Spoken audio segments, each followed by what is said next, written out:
an empty cup. Some of you, you know me.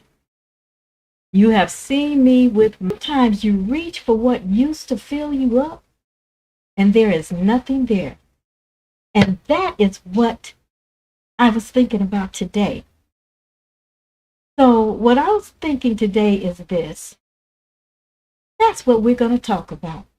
We're going to talk about how you cannot pour from an empty cup.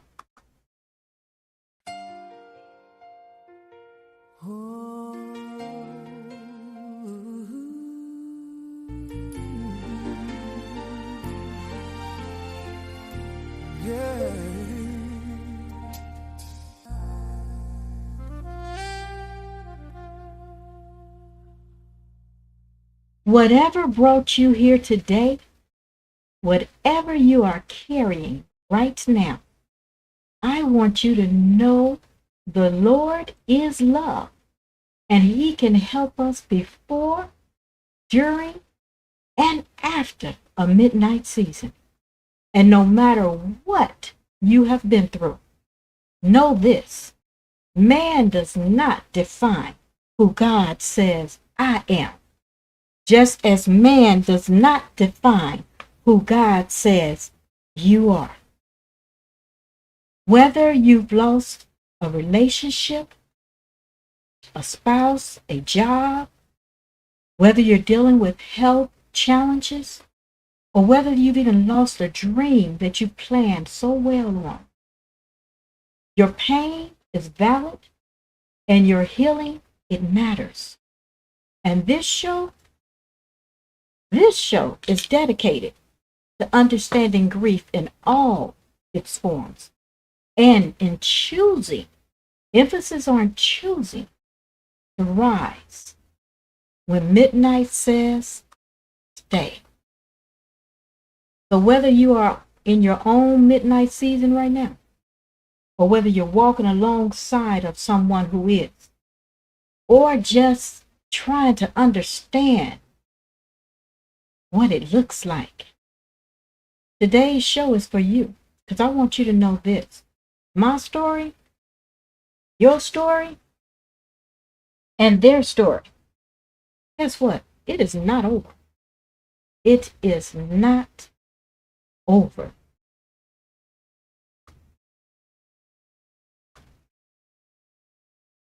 As stated earlier, you are now listening to Sunrise After Midnight. And you know what? It's like this. When I stated you cannot pour from an empty cup, I meant that. Because when I got up and I was going to get my tea, and I set my cup down, and I hadn't placed my tea in my cup yet, and I picked it up and it just looked like this. Just empty. Just empty. So today we're talking about what happens when hard seasons, they stack up, and how to fill yourself back up right here and today and right now. So let's get to it, okay? Before we go any further, this is what I want to ask you to do. I want to ask you to do one thing. I want you just to say the word. Just say the word empty. Say it out loud, write it down, whichever way you feel, but think about saying that word, empty. Somebody today needed to say that, because you've been carrying on too heavy of a load. You've been dealing with too much, and just acknowledging it and saying it, it matters. That's one of the steps. But I want to tell you something. I want you to think for one moment. Think about a person who you know right now may be going through something. Maybe they're dealing with a relationship that is having some challenges or fell apart. Maybe because of the economy, their job, they just lost their job, and that just came from out of nowhere. Maybe they were blindsided even with that, but guess what they did? They held it together. And in holding it together, whenever somebody asks, how you doing? Are you okay? They told everybody they were just fine. They were just fine. Then one day, when they were by themselves, it could have been a month later, 2, 6, I don't know. There's no time frame on this. Let's just hypothetically say they were driving and became extremely emotional. So when they became extremely emotional, you just pulled over. You pulled over maybe to a parking lot. And when you got in that parking lot, you just sat there. Just sat there, and maybe somebody screamed, or maybe somebody just started crying, or maybe somebody actually did both. You screamed and you cried. Or maybe it wasn't in that car. Maybe it was at home when you was all by yourself and you just realized I've been carrying too heavy of a load. And you just start doing the same thing, crying or screaming, whichever way it happened. But what happened was out of nowhere, your emotions, they just exploded. And that was because the cup had been empty for a long time. Sometimes your cup is empty and you're so busy stacking things and stacking things and stacking things and stacking things that you don't take enough time to realize and stop for a moment just to breathe. Do you know somebody like that? Or maybe that person is actually you. And here is what I need you to hear right now from this little lady here from Deborah. Running empty is not failure.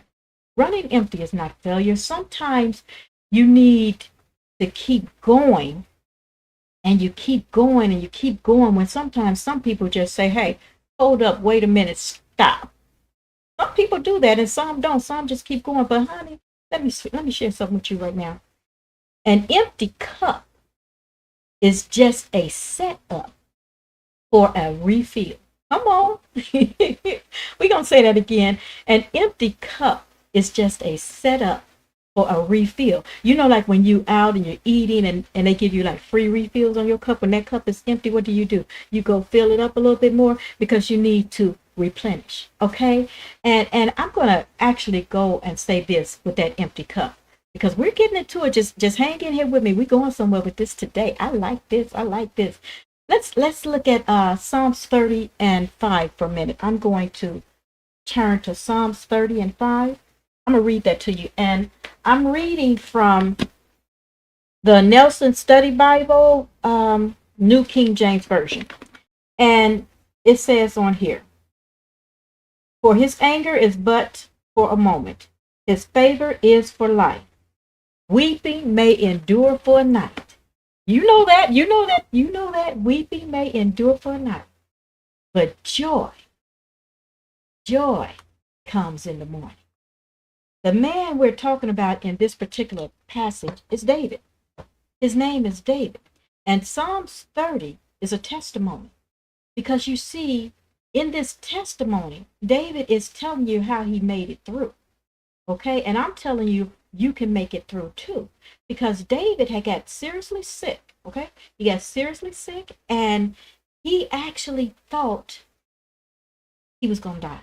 He got so sick, he thought he was going to die. And that's when he wrote in those verses about how he called out to the Lord. He called out to him.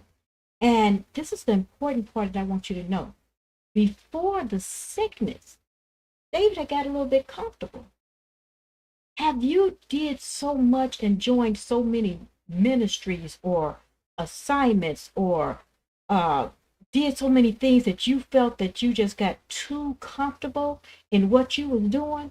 Well, he got a little comfortable too, and he started to believe that his success was because of him. He forgot who put him there.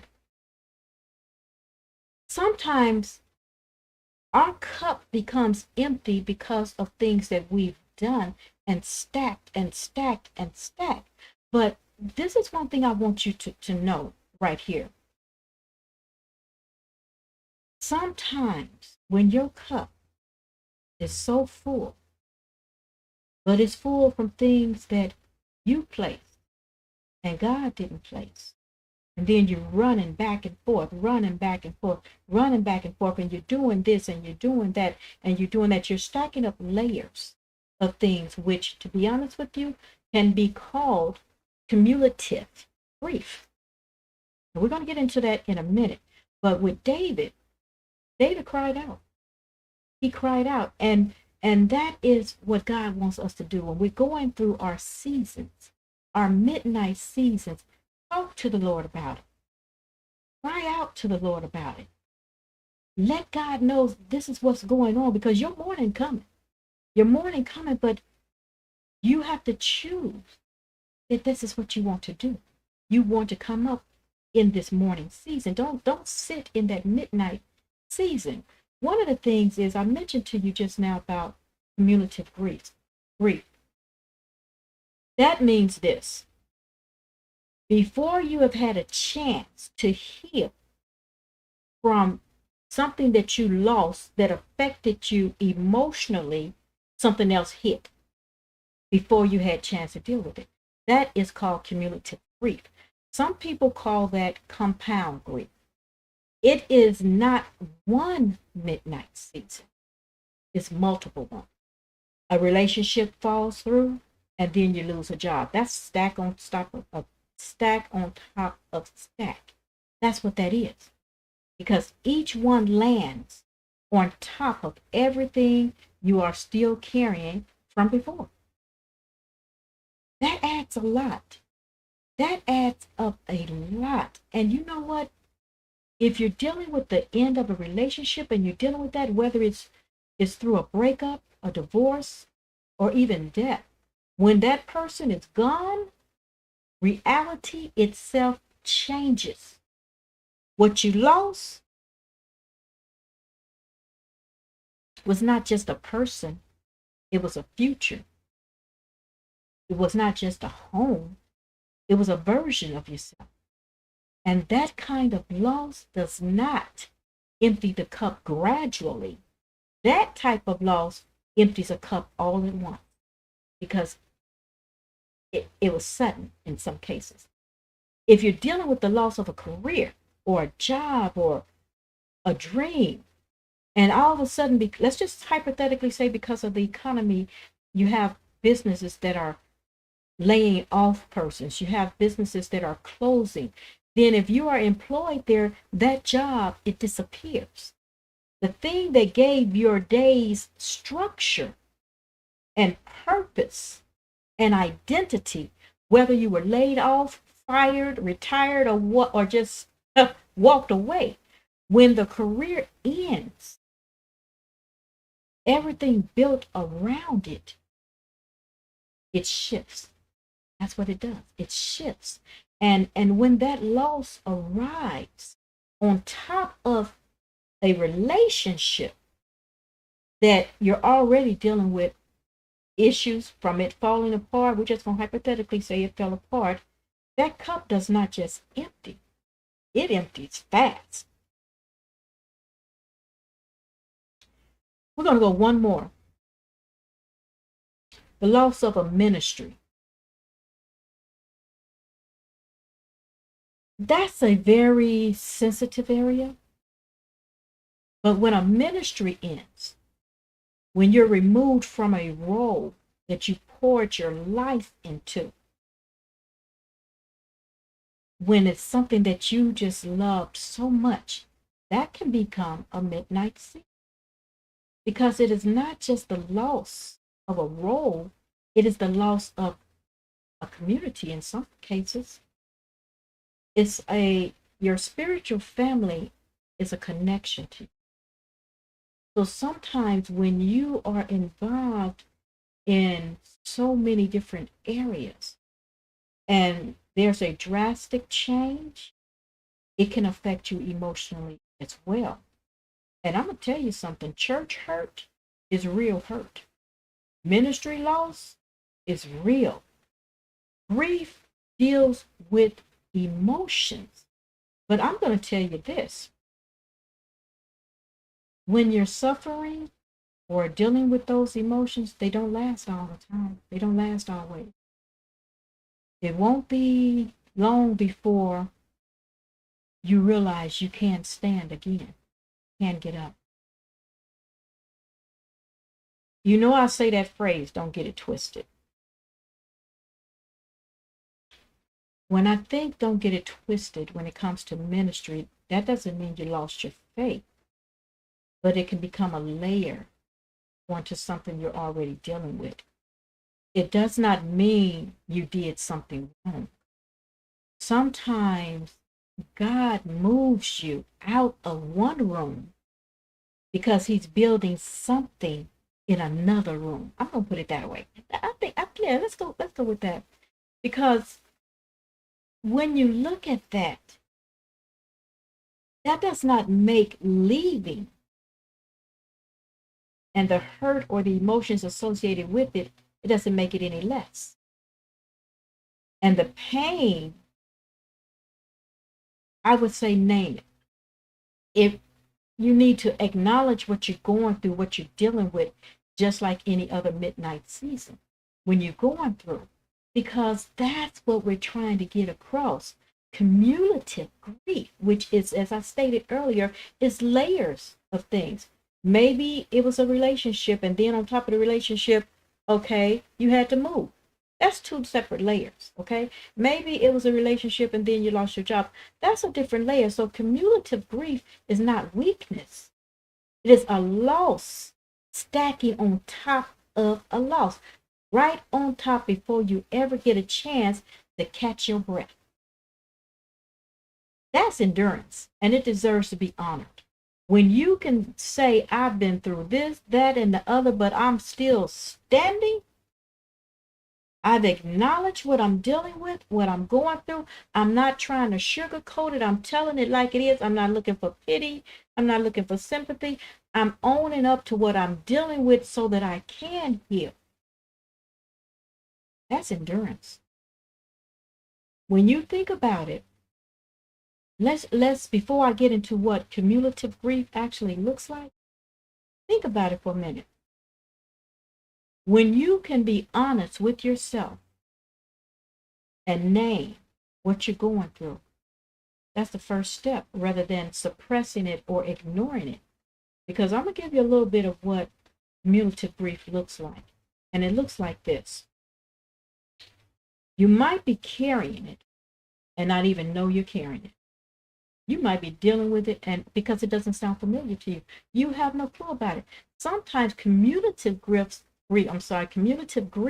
looks like you just feel totally exhausted. And you're exhausted in a way that, guess what? When you wake up and you asleep and you just feel like all of a sudden you're still tired.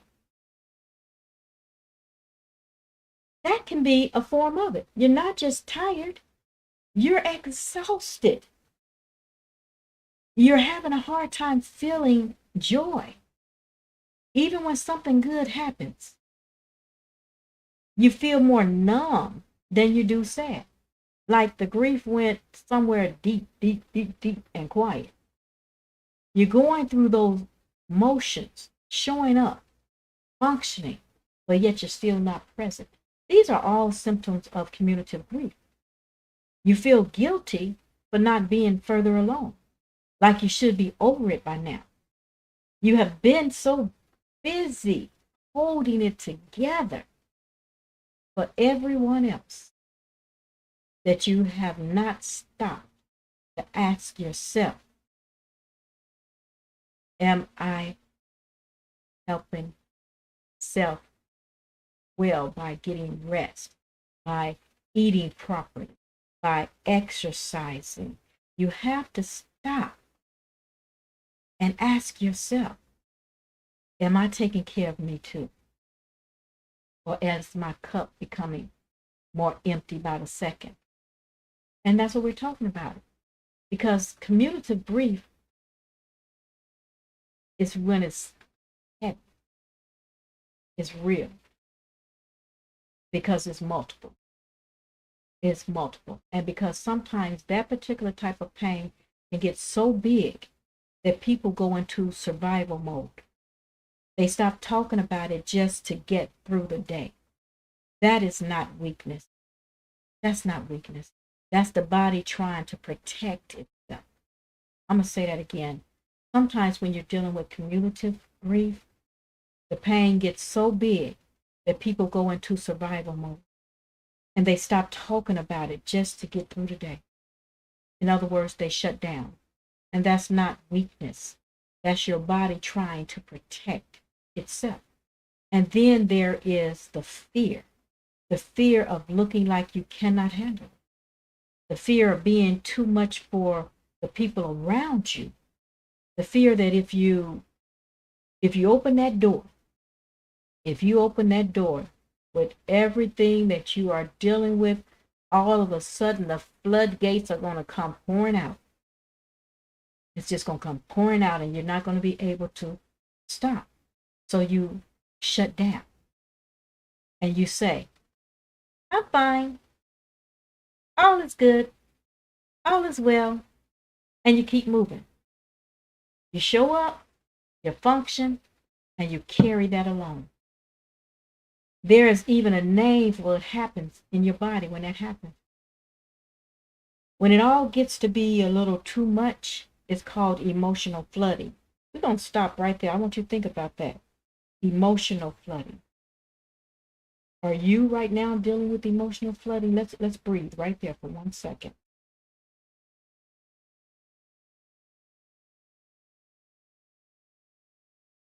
Emotional flooding, that is when the grief stops being something that you carry and it starts being something that just takes you over. It just takes you over. And out of nowhere, in the middle of, it could be in the middle of your home, it could be in the middle of a friend's house, it could be in the middle of a parking lot, it can be at 2 o'clock in the morning, it can be at 12 noon. There is no specific location, day, date, or time that your emotions just spill out. Whether it's crying, screaming, silence, whatever it is, you've reached that point where you just can't pour out no more because your cup is on empty. When going through, I don't want to get this part twisted. When going quiet about your grief, that does not mean that you're over it. It doesn't mean that at all. Sometimes when you go quiet and you're dealing with grief, it just means the weight is getting or just got too heavy for you. Sometimes that silence just feels safer than speaking. As I stated earlier, sometimes when you are just so heavily burdened with layers of things that you're dealing with, it can come out on an emotional flood, as stated earlier. But silence doesn't heal the cup. It just keeps it empty longer. Silence doesn't heal it.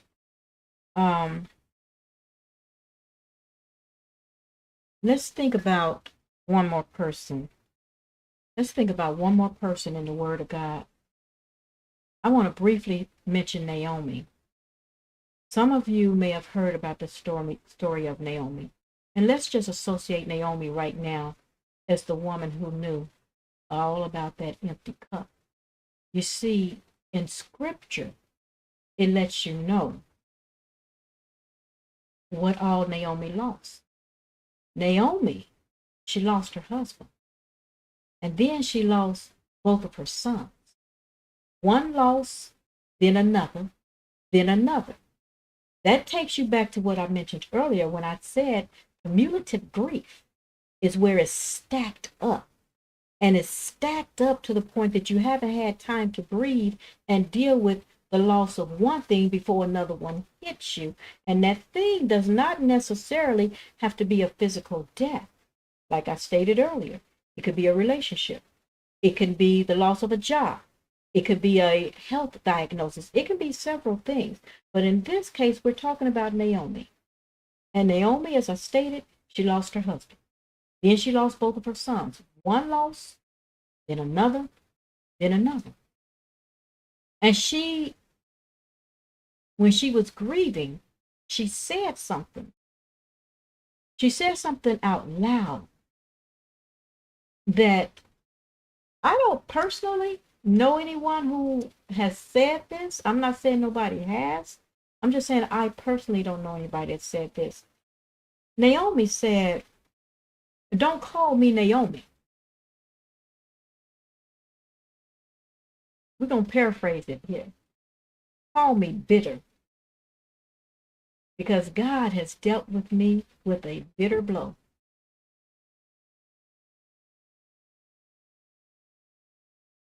She had a full life. And when she went back home, she didn't go back home with that. She went back with the emotions of dealing with the loss of three important people. I'm not going to get into that story, but I'm going to tell you, read the book of Ruth and read in the first chapter. Actually, read the whole book and it'll tell you about it. But Naomi said it plainly. She said, I left here full of life and I came back with nothing. That is cumulative grief named out loud.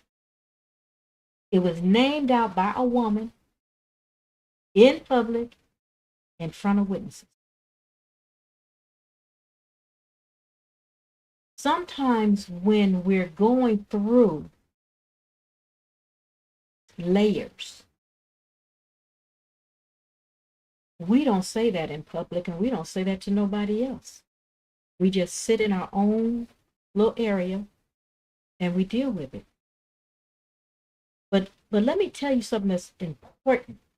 Even when you acknowledge what you're dealing with, what you're going through, let me tell you something that's important that I want you to know about Naomi and her story. It lets us know, guess what? Naomi did not stay empty. She didn't stay there. And God did not leave her.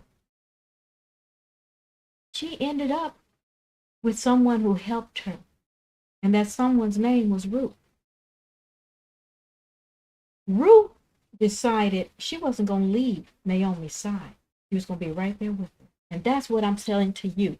Even when your cup is empty, God has a way of sending that ram in the bush that's going to stick right there beside you. And their presence and their refusal to let you deal with it alone is what begins your empty cup to fill right back up.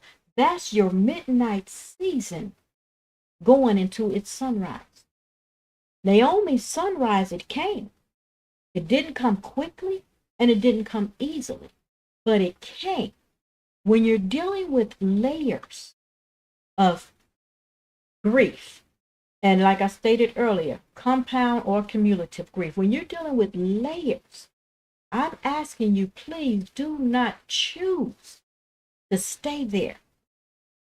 Pray to God, talk to the Lord, go to somebody for help, because God who filled Naomi's cup is the same God who is with every person listening right now. Oh, I'm going to tell you like this. It says in the Word of God that our body, we need to take care of our body. And taking care of it is not selfishness. It's not selfish to take care of your body. When you're going through layers of emotional trauma, you still have to take care of yourself. One part of rising up is not giving up. Don't give up. The first way to rise when cumulative grief has emptied your cup is to rest. Rest. There was a time in my life when I was doing so much. Oh my God, I was doing so much because I kept saying, I have to. I would go to sleep, and in my sleep, I'm trying to figure out how to do stuff. I'm thinking on how to do stuff. I wake up and I get to write and I get started. I get on my computer. I was not resting. You see, rest is vitally important for your body. Now, there's a difference between resting and just straight up being lazy. Did I say that? You see, um, when you're not focusing on not just helping others, but taking care of yourself, you can become overwhelmed with layers of things to do, or as we put it on our to do list. Uh, and at the same time, you probably told, let's just say hypothetically, 1 to 3 people this week that they need to get some rest. Now, my question is going to be this: have you sat down yourself and got some rest? It's easy to tell somebody else, oh, girl, you dealing with too much. Oh, man, you dealing with too much. Oh, you got too many layers on your plate. You need to take time, eat you something, get some rest, maybe even go for a walk and sit down by the lake, or maybe even just find you a nice little movie. Get some rest. We're quick to tell others to get some rest, and we don't do it. Think about that. Let's just look at that for a minute, okay? Because I don't want you to get it twisted. Rest doesn't mean you fall behind. When you need some rest, it does not mean falling behind. What it's doing is it's helping you to get prepared for what's coming next. It's a preparation phase, because when you get the proper rest, you have the energy to move a little bit further. You cannot keep pouring from a cup that has nothing left. I'm going to put it this way. Let me rephrase that. Some people may feel that you cannot keep pouring from a cup that has nothing left, because it depends on the person and just how far you push yourself. But regardless of how far you push yourself, everybody needs rest every once in a while. And pretending that you can do it all without rest, I'm just going to leave that right there. I'm going to leave that hanging right there. Because sometimes when you do that, that's when you crash. You crash, and that crash goes hard because your body needed the rest. And sometimes that can come when you're sitting in a parking lot. That's that crying moment. That's that grieving moment. What does it look like for you this week? Have you been dealing with layers of situation and not taking any rest at all, to the point where you just feel like screaming or crying, or even some cases going off on somebody that had nothing to do with what you're dealing with whatsoever? Maybe it's that you need to take that moment and breathe. So what does it look like? What does the rest look like for you this week? I'm not talking about last week. I'm not talking about next week. I'm saying this week. Maybe rest for you when dealing with cumulative grief, when dealing with all these layers that keep coming at you. Maybe it is going to bed 1 hour earlier. Hey, do it. Maybe it is saying no to something that is not yours to carry. You don't have to carry everything. Maybe it is just 10 minutes of quiet time before getting busy. For me, early morning, talking with the Lord, hey, that works. That works. And then sometimes, I'm going to be honest with you, sometimes I find rest right in the middle of the day. Sometimes I can be doing something, and I have to say, wait a minute, hold up, stop. Because I'm not becoming productive. I'm allowing too many layers of too many things to interfere, to the point where I'm just pouring and I'm pouring and I'm pouring, and nothing is coming out. We have to rest. Another way to rise when you're dealing with layers of emotional grief or cumulative grief is you have to place boundaries. You have to do limitations. And when you're doing that, you have to realize that, guess what? You are allowed to protect what is left in your cup. Come on now. I'm not saying walk around with an empty cup. I'm saying when you have something in that cup and you are doing more than what you already have till you get to that point where that cup is empty, you can't pour nothing else up out of that cup. But when you have something in that cup, work with what you got before it all comes out. Let me show you my cup one more time. You see this empty cup? Okay, you see this empty cup? Everybody know I love my tea. Right now, I would love to drink a little bit of this tea right now, but there's nothing in there. Whenever I drink my tea, when I'm talking a lot, it helps me. It replenishes me. Because you know what?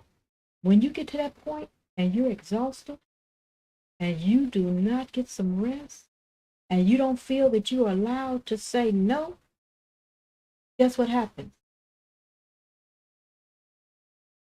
No begins to sound like a foreign language because you say yes all the time. So sometimes when you say no, don't nobody take your no serious because they feel, oh, just give her a little more time. She's going to say yes.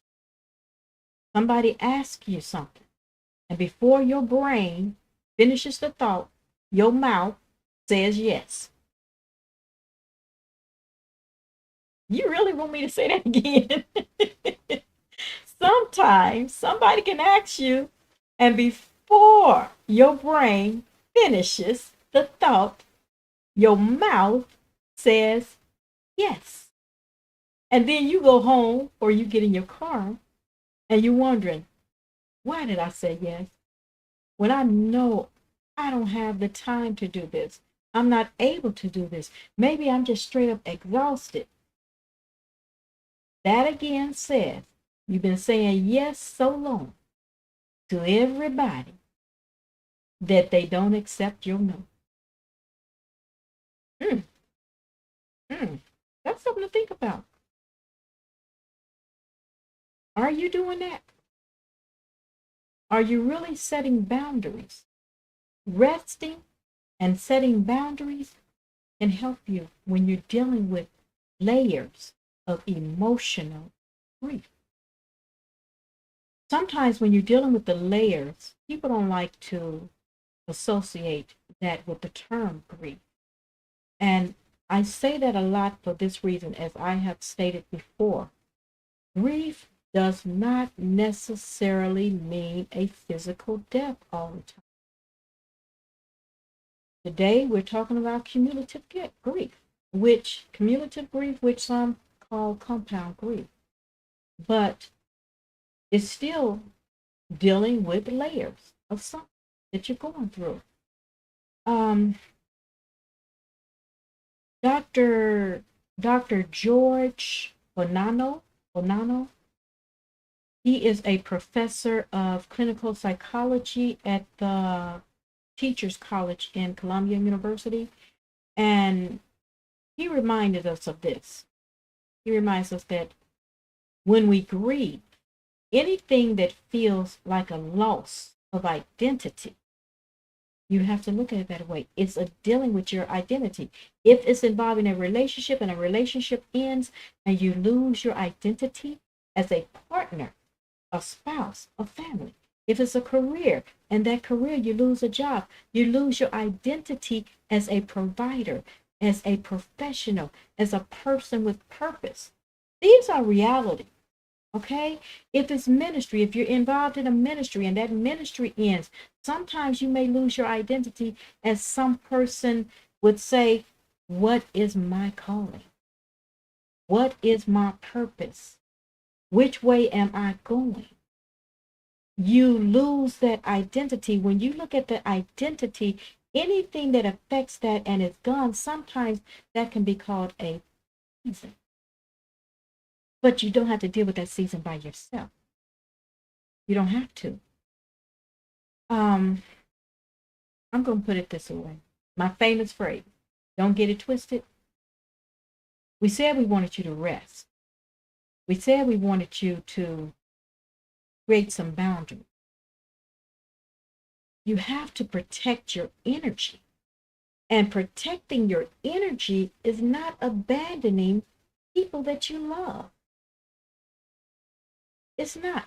The hardest thing for me at one time in my life, when people would ask me, Deborah, can you do this? Deborah, will you do this? Deborah, can you show me this? Deborah, can you? I was that person that said yes, yes, yes, yes.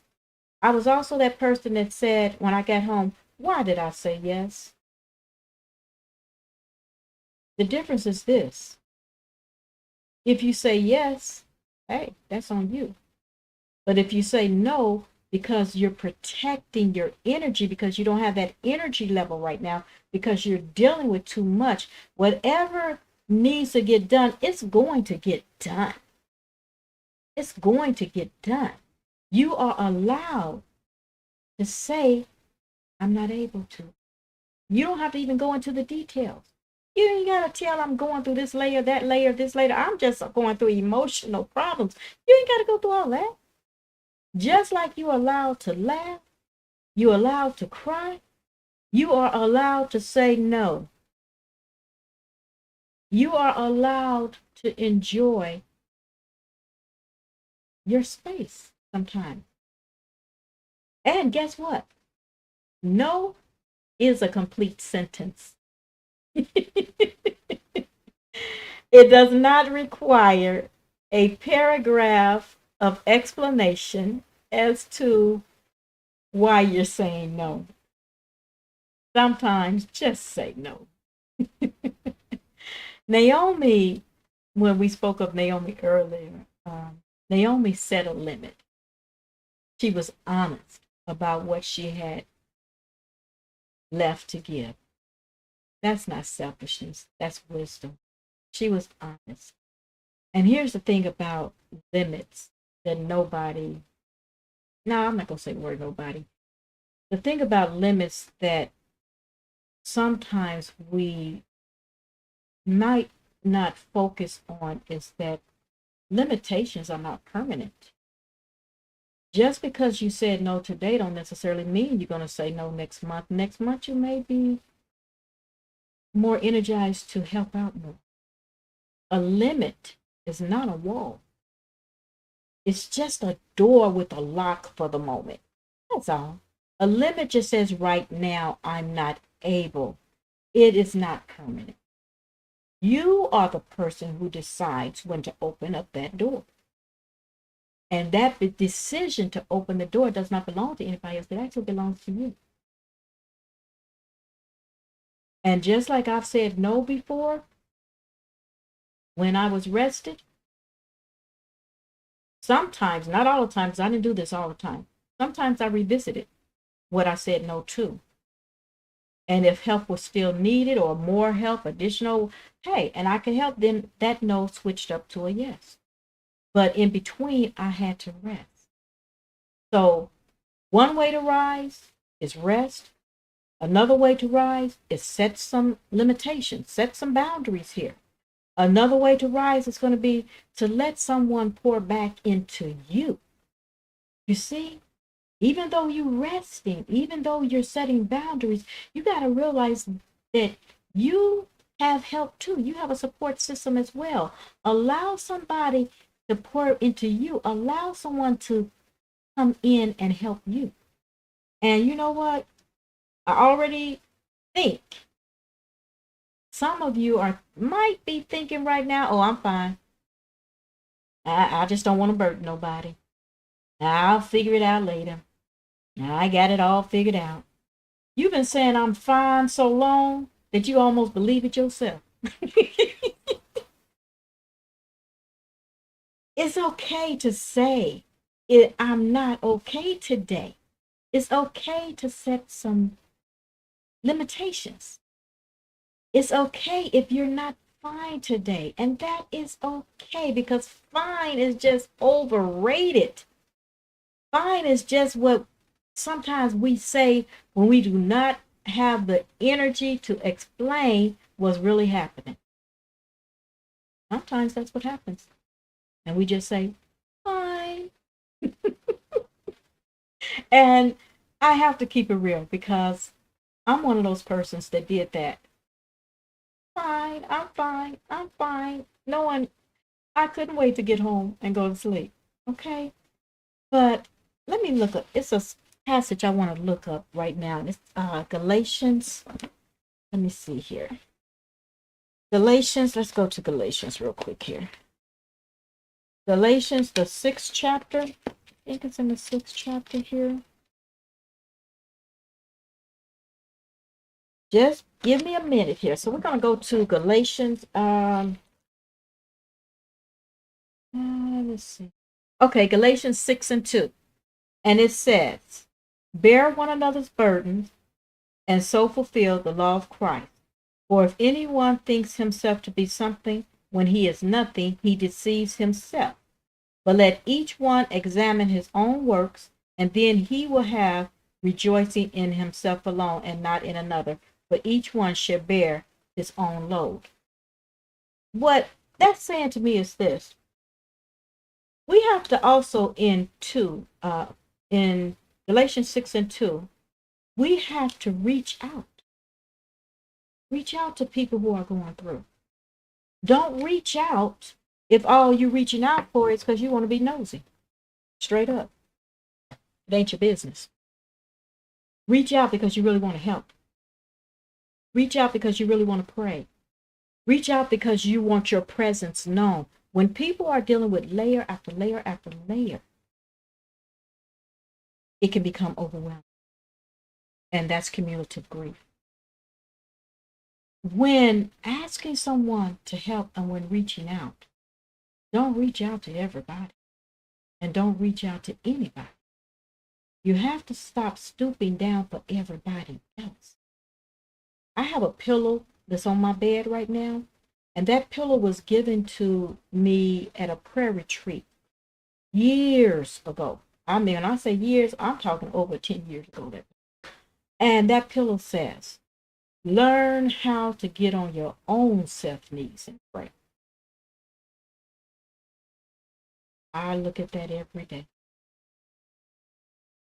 Learn how to stop stooping down for everybody else. And learn how to take some time to allow someone to pour into you instead of pouring everything you have into somebody else. I'm not saying don't pour into somebody, so let's definitely not get that twisted. I'm not saying to stop pouring into somebody. I'm saying just as you're pouring into somebody else, allow somebody to pour into you. That's what I'm saying. Because if you keep pouring and you keep pouring and you keep pouring and you keep pouring, you're going to end up with this empty cup. Ruth, she didn't ask Naomi. She didn't wait on Naomi to ask her for help. She did not wait for Naomi to ask. Ruth showed up. And guess what Ruth did? She stayed. She said, where you go, I will go. That is presence. That was a refusal to allow Naomi to walk alone. Stop that. That was the beginning of her cup filling back up. Let's not get it twisted. It does not mean stay with somebody to the point that you just straight up become an annoying. That's not what it's saying. It's not saying don't allow that person to deal with what they're dealing with. It's not saying that. But it's saying allow someone to pour into you. It's not a weakness. That's not a weakness at all. And it is not being a burden. It is honoring the design that God. He said we are wondrously made, but we also have to. So because we sometimes give, did you ever think You was never meant to carry it all by yourself. Allow somebody to pour into you.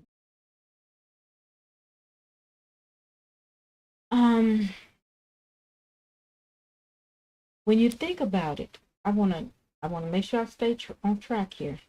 When you think about it, allowing someone else to pour into you. If someone in your life is carrying stacked losses, show up for them. First, learn their specific loss, not just the surface story. Learn what they're dealing with. Not just what happened, but what it took, what they're going through. Number two, if they confide in you, protect their story. What they tell you stays with you, period. It stays with you. And watch for the relapse that nobody talks. Everybody shows up in the crisis, but almost sometimes nobody shows up 6 months later. So when the calls have stopped, when the person looks like they're doing better, but inside something just hit them out of nowhere, be there on those days, because those are the days when people need you the most. This is what I want you to do this week. Just remember, truth is only useful if we do something with it. So here's your one thing this week. Name what is in your cup. Write it down. Not for anybody else, but for you. And remember, every hard season you're still carrying, even the ones from years ago, the relationship that ended, the career that disappeared, the ministry you walked away from, or that walked away from you, the dream you had to let go of, the version of yourself that no longer exists. Write it down. Because cumulative grief, it stays heavy partly because it stays unnamed. And when you see it written in front of you, I think something has shifted, because you're giving yourself permission now to say, this is a lot.